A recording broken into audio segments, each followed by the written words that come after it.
ఆయన ప్రయాణం ప్రజల కోసం. పార్టీ పెట్టి ఇన్నేళ్లుగా నడపడం అంటే సామాన్య విషయం కాదు. మిగతా నేతల్లా ఆయనకు వ్యాపారాలు లేవు. అక్రమంగా దోచుకున్న డబ్బు అసలే కాదు. నీతి నిజాయితీలే ఊపిరిగా ప్రయాణం సాగిస్తున్న ఆయనకు సినిమాలే జీవనాధారం. అంతేకాదు, పార్టీ నడపడానికి కూడా ఆ సినిమాల నుంచి వచ్చే సంపాదనే ఆధారం. అటువంటి నేతపై కేసులతో కుట్రలు చేయాలని ప్రత్యర్థులు కాచుకూర్చున్నారు. కానీ న్యాయం అనేది ఒకటి ఉంటుంది కదా.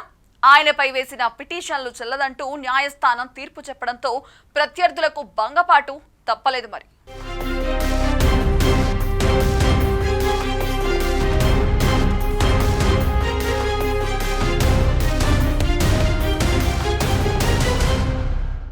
రాజకీయాలు నేటి రోజుల్లో ఎలా ఉన్నాయో ప్రత్యేకించి చెప్పక్కర్లేదు. కుట్రలు కుతంత్రాలు చేసేవాళ్లు పెరిగిపోయారు. పవన్ కళ్యాణ్పై కూడా ఎప్పటినుంచో కుట్రలు జరుగుతూనే ఉన్నాయి. కానీ పవన్ ధైర్యంగా ప్రజల కోసం నిలబడ్డారు. ఏపీ రాజకీయాల్లో ప్రస్తుతం ఆసక్తికరమైన చర్చకు తెరలేపిన ఒక అంశంపై ఏపీ హైకోర్టు కీలక వ్యాఖ్యలు చేసింది. డిప్యూటీ సీఎం పవన్ కళ్యాణ్ నటించిన హరిహర వీరమల్లు సినిమాపై దాఖలైన పిటిషన్ విచారణ సందర్భంగా ముఖ్యమంత్రులు, మంత్రులు సినిమాల్లో నటించడంపై ఎలాంటి నిషేధం లేదని స్పష్టం చేసింది. ఈ స్పష్టతతో ఈ అంశంపై నెలకొన్న గందరగోళానికి తెరపడింది. పిటిషన్ వేసిన మాజీ ఐఏఎస్కు భంగపాటు తప్పలేదు.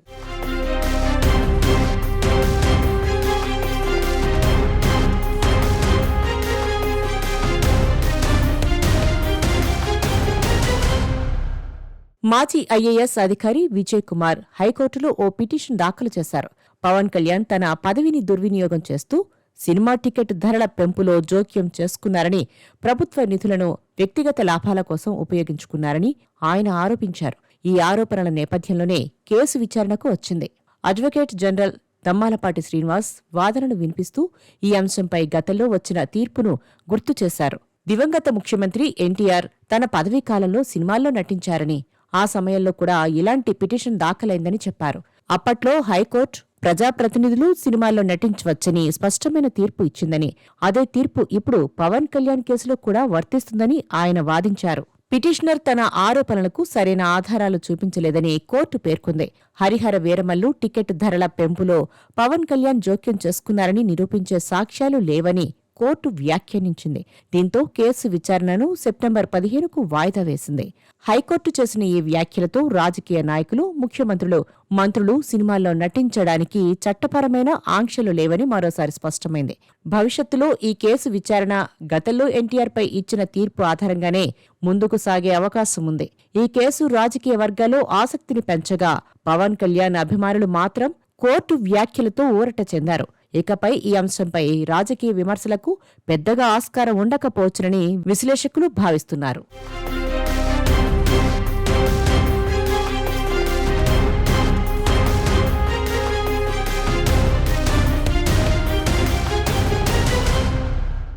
గతంలో పవన్ కళ్యాణ్పై వైసీపీ రకరకాలుగా చాలా విమర్శలు చేసింది.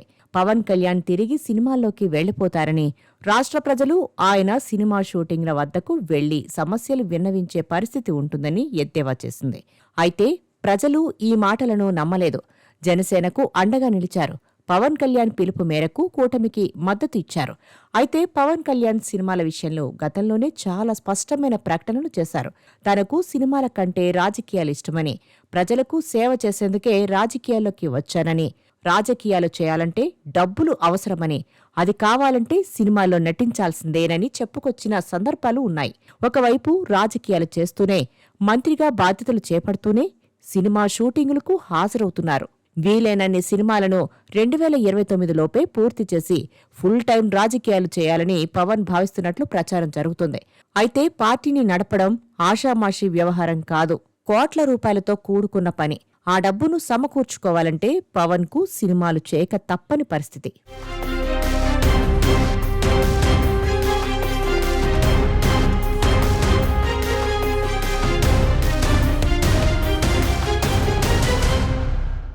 చిరంజీవి వెనక్కి తగ్గిన చోటే పవన్ కళ్యాణ్ జనసేనతో తన రాజకీయ ప్రయాణం మొదలుపెట్టారు. నిజానికి అంత దగ్గరగా అటువంటి చేదు అనుభవాన్ని చూసిన మరొకరైతే రాజకీయాల్లోకి రావాలనే ఆలోచన కూడా చేయరు. కానీ చేశారు. అప్పుడు అందరూ పవన్ కళ్యాణ్ నిర్ణయాన్ని తప్పుపట్టారు, వారించారు, విమర్శించారు.